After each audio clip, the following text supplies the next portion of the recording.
កាលពីព្រេងនាយមានប្តីប្រពន្ធពីរនាក់រស់នៅក្នុងភូមិមួយប្តីជាមនុស្សចិត្តត្រង់តែប្រពន្ធវិញមានមាយាច្រើនណាស់ថ្ងៃមួយនាងប្រពន្ធនឹកសាហាយខ្លាំងណាស់តែមិនដឹងធ្វើម៉េចនឹងបានទៅជួបព្រោះភូមិសាហាយនោះនៅឆ្ងាយនាងក៏ចេញឧបាយកលនិយាយទៅកាន់ប្តីថាអ្នកល្ងាចនេះយើងទៅរកទិញមាន់មកធ្វើម្ហូបឆៃម្ដងទៅអីប្តីឮហើយក៏ត្រេកអរឆ្លើយតបទៅប្រពន្ធវិញថា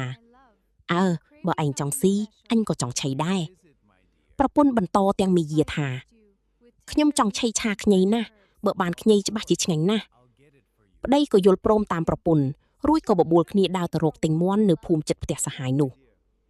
តាមផ្លូវទៅភូមិនោះឆ្ងាយតែនាងប្រពន្ធមិនខ្លាចហត់ទេព្រោះចង់ជួបសាហាយទៅដល់ភូមិនោះប្តីនិងប្រពន្ធដើរសួររកទិញមាន់គ្រប់ផ្ទះតែមិនទាន់ទិញបាននៅឡើយឆ្លៀតពេលប្តីកំពុងរវល់សួរគេនាងប្រពន្ធក៏ឡប់ពួនពីប្តីសម្ដៅទៅរកផ្ទះសាហាយ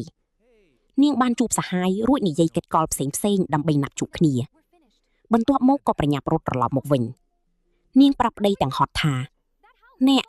ផ្ទះឯនោះគេមានមាន់លក់គេទឹកតែប្រាប់ខ្ញុំមិននឹងប្តីក៏ទៅទិញបានមាន់មួយដើរត្រឡប់ទៅផ្ទះវិញជាមួយប្រពន្ធទាំងសប្បាយចិត្តពេលដើរមកដល់ពាក់កណ្ដាលផ្លូវស្រាប់តែនាងប្រពន្ធធ្វើមាយាគក់ទ្រូងហាក់ដូចជាភ្លេចអ្វីសំខាន់ខ្លាំងប្តីឃើញដូច្នោះក៏សួរដោយក្តីបារម្ភថាភ្លេចអ្វីទៅនាងតើមានរឿងអ្វីមែនទេភ្លេចខ្ញីទៅហើយអ្នកបើគ្មានខ្ញីធ្វើម្ហូបមិនទៅអ្នកចាំទីនេះសិនចុះខ្ញុំរត់ទៅយកមកផ្លេតប្តីក៏ឈរចាំប្រពន្ធនៅកណ្ដាលផ្លូវស្ងាត់ឯនាងប្រពន្ធក៏ប្រញាប់រត់ចេញទៅបាត់ទៅនាងរត់ទៅជួបសាហាយព្រោះតែនឹកខ្លាំងពេកក៏ដេកទៅលើដីជាមួយគ្នាដោយមិនខ្លាចប្រឡាក់ឡើយ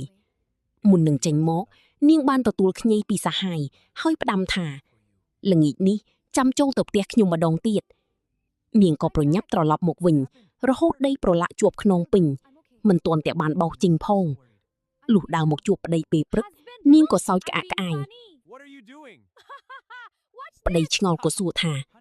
សើចអីទៅហើយចុះហេតុអីបានជាខ្នងឯងប្រឡាក់ដីអស់រលីងបែបនេះនាងក៏ហកថាខ្ញីនឹងណាអ្នកខ្ញុំខំដកវាខ្លាំងពេកវារបូតដៃដួលផ្ងាក្រោយបាសជើងច្រងាងទើបប្រឡាក់ខ្នងអស់ទៅប្តីល្ងងមិនដឹងរឿងក៏ជឿប្រពន្ធយ៉ាងស្លុងទៅពួកគេក៏ធ្វើមាន់ឆាខ្ញីឆៃយ៉ាងឆ្ងាញ់ពិសាក្នុងបរិយាកាសស្ងប់ស្ងាត់ឆៃបាយរួចនាងប្រពន្ធនិយាយថាអ្នក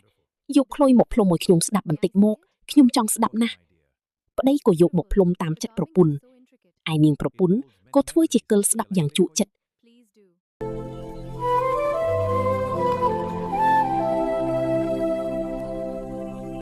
នាងក៏យកដៃបិទភ្នែកប្តីចិត្តរួចក៏ឲ្យសញ្ញាសាហាយចូលមកក្បែរខ្លួននាងប្តីនៅតែមិនដឹងរឿងក៏ខំផ្លុំខ្លុយបន្តទៅនេះហើយជាប្រភពនៃពាក្យថាមាយាដកខ្ញី